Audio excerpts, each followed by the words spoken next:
এখন আর মার্কেটে গিয়ে দৌড়াদৌড়ি করতে হয় না। আপনি মোবাইল হাতে নিয়ে এত সুন্দর সুন্দর ড্রেসগুলো ঘরে বসে অর্ডার করে ফেলতে পারবেন রোজা রেখে। আর এদিক সেদিক ছোটাছুটি করার ঝামেলা শেষ। আসসালামু আলাইকুম, সবাই কেমন আছেন? আশা রাখছি কাছে দূরে যে যেখান থেকে ভিডিওটি দেখছেন সবাই ভালো এবং সুস্থ আছেন। সবাইকে রমজানের অনেক অনেক শুভেচ্ছা ও অভিনন্দন জানিয়ে আজকে শুরু করছি আমার নতুন আরেকটি ভিডিও। আশা করি ভিডিওটি আপনাদের ভালো লাগবে, তাই পুরো ভিডিও জুড়ে থাকার অনুরোধ রইল। আমি আজকে চলে আসছি আমার কিছু অনলাইনে কাপড় অর্ডার করা ছিল সেগুলো নিতে। আর এগুলো নিতে এসে আপনাদের সাথে একটু শেয়ার করতেছি। এটা নিয়ে আসার পর আমি করে আপনাদের সামনে নিয়ে আজকে এই ড্রেসগুলো আনবক্স করব, দেখে আপনাদেরও কেমন লাগে। আমি হাতে নেওয়ার পর এমন একটা আগ্রহ আসার সবার, আমি কাটার আগে বাচ্চারা সবাই এসে কাটাকাটি শুরু করে দেয়। যাই হোক, এটাই তো আনন্দ। আমরা ঈদের সময় যে কাপড়গুলো কিনে সবাইকে দেখাই, তখন তো ছোটোবেলায় কাপড়গুলো প্রত্যেক ঘরে ঘরে নিয়ে আগে দেখিয়ে আসতাম। আবার অনেকে আবার কাপড়গুলো লুকিয়ে রাখতো, আমি কিন্তু পারতাম না, কারণ সবাইকে দেখালে আমার অনেক আনন্দ লাগতো। আবার অনেক বন্ধু বান্ধবও ছিল যাদের কাপড়গুলো দেখতে চাইলে এরা দেখাইতো না, লুকিয়ে রাখতো। একদম ঈদের দিন সকালে গোসল করে নতুন কাপড় পরে তারপর দেখাইতে আসতো। এটা আমার বেলায় হয় না। এই তো আমি আজকে যে শপিংগুলো করলাম সেগুলো আপনাদের সাথে শেয়ার করতেছি। এটা যেন আমার কাছে অনেক বেশি আনন্দ, কারণ রোজা রাখার পর আমরা যে ইফতার করি, ইফতার বানাই, সারাদিন কোরআন তেলাওয়াত করি, নামাজ পড়ি, এই যে শপিং করি, এগুলো এমন একটা আনন্দ। আসলে রমজান মাসটা আমাদের জন্য অনেক অনেক সুন্দর, অনেক অনেক আনন্দের, অনেক অনেক খুশি। আর এখানে আমি ড্রেসগুলো আনবক্স করার পর আপনাদেরকে দেখাচ্ছি। এগুলো আসলে এক একটা ড্রেস এক এক রকমের এবং এত বেশি সুন্দর। ওদের প্রাইজের চাইতে ড্রেসগুলো আমার কাছে অনেক বেশি ভালো লাগলো। আমি সব সময় এদের পেজ থেকে অর্ডার করে থাকি। এরপর আমি রান্নাবাড়া করতে চলে আসলাম। আজকে বিরিয়ানি খাবো, ছানা খেতে ইচ্ছে করতেছিল না, তবুও ছানা বাছতে হবে, কারণ আমার খেতে ইচ্ছে না হলেও তো ঘরের অন্যরা সবাই খাবে। তা মাটির চুলায় আমি বিরিয়ানিটা রান্না করে এখন চলে যাব গ্যাসের চুলায়। আবার আমার চুলাটা এইরকম বলে আপনারা কেউ বাজে মন্তব্য করবেন না, কারণ এই চুলাটা আমার তেমন ব্যবহার হয় না। তবে আজকে চিন্তা করছিলাম মাটির চুলায় বিরিয়ানি রান্না করলে অনেক স্বাদ হবে। আর এখানে আমি মুরগিগুলো ফ্রাই করার জন্য নিয়ে নিছি। এগুলো ভাত হবার পর আমি চুলায় তুলে দিব। আবার মাটির চুলায় ফ্রাইগুলো অনেক মুচমুচে হয় আমার মতে।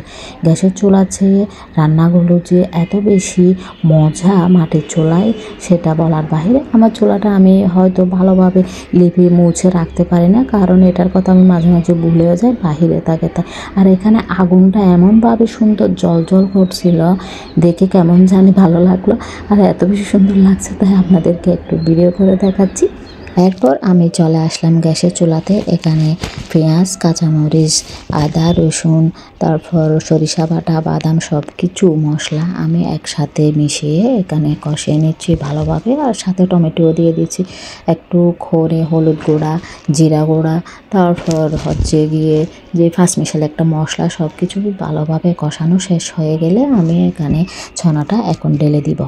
সাথে পেস্ট করে রাখা সিদ্ধ আলু আমি এখানে ভালোভাবে কষিয়ে নিচ্ছি। আর এভাবে ছানাগুলো যদি আমরা রান্না করি, সবসময় রান্না করে থাকি, অনেক বেশি মজা, অনেক বেশি সুস্বাদু হয়ে থাকে। বাসায় যদি ইফতারের 10 রকমেরও আইটেম থেকে থাকে, তবুও এই ছানাটা সবার লাগবে। এটা মনে হয় ইফতারিতে আমাদের বাঙালিদের জাতীয় খাবার, তাই না? আমার মতো কারা কারা এভাবে ছানা খেতে পছন্দ করেন কমেন্ট করে জানাবেন। আর এই ছানাটা আমাদের চট্টগ্রামে মনে হয় আরও বেশি খেয়ে থাকে। বাইরের ডিস্ট্রিক্টগুলোতে তো দেখতেছিলাম ওরা খিচুড়ি এই ধরনের খাবারগুলো বেশি খায়। যাই হোক, যে যার পছন্দ মতো খাবার খাবে, সারাদিন রোজা রাখবে, একটু যদি তৃপ্তি ভরে কিছু খেতে না পারে তাহলে কি হয়। এদিকে ইফতারের সময় হয়ে আসছে, আর আমি আমার জন্য কিছুটা বিরিয়ানি এক প্লেটে করে বেড়ে নিচ্ছি। বাচ্চারা এখন খাবে না, ওরা ওই তারাবি নামাজ পড়ে সে খাবে। ওরা এখন ছানা এবং অন্যান্য ইফতারের আইটেমগুলো খাবে। আর এখানে খাবার পর আপনাদেরকে আমি রিভিউ দিচ্ছি। আমার বিরিয়ানিটা দেখতে যেমন সুন্দর ঝরঝরে হয়েছে, ঠিক তেমনি খেতে অনেক বেশি সুস্বাদু ছিল। এখানে আমি আমার বড় মেয়ের জন্য কিছুটা বিরিয়ানি তুলে নিলাম। এই তো প্লেটে নেবার পর বিরিয়ানিটা খেয়ে এত বেশি ভালো লাগছিল বলার মতো না। মাঝে মাঝে হঠাৎ করে এরকম যদি বিরিয়ানি খাওয়া যায় তাহলে তো মন্দ না। আলহামদুলিল্লাহ আমার তো মানে 12 মাসে মনে হয় 50 ভারের চেয়ে বিরিয়ানি বেশি খাওয়া হয়। আমার ঘর থেকে তো বিরিয়ানি যায় না। আর এখানে আমি মাংস কালাবোনা করছি। এখানে মুরগির মাংস 1 পিস আর আরেক পিস নিলাম গরুর মাংস। এগুলো সব আমি একসাথে কালাবোনা করে ফেলছি শসা দিয়ে, খেতে অনেক বেশি অসাধারণ। আবার দেখা হবে নতুন ভিডিওতে। ততক্ষণ পর্যন্ত সবাই ভালো আর সুস্থ থাকবেন। ভিডিওটি ভালো লাগলে আপনারা চ্যানেলটি সাবস্ক্রাইব করবেন। যদি ফেসবুক পেজ থেকে দেখে থাকেন তাহলে প্লিজ পেজটি ফলো দিবেন। আর এই কাজগুলি যদি অলরেডি আপনি করে থাকেন আপনাকে অসংখ্য ধন্যবাদ। আসসালামু আলাইকুম। আল্লাহ হাফেজ।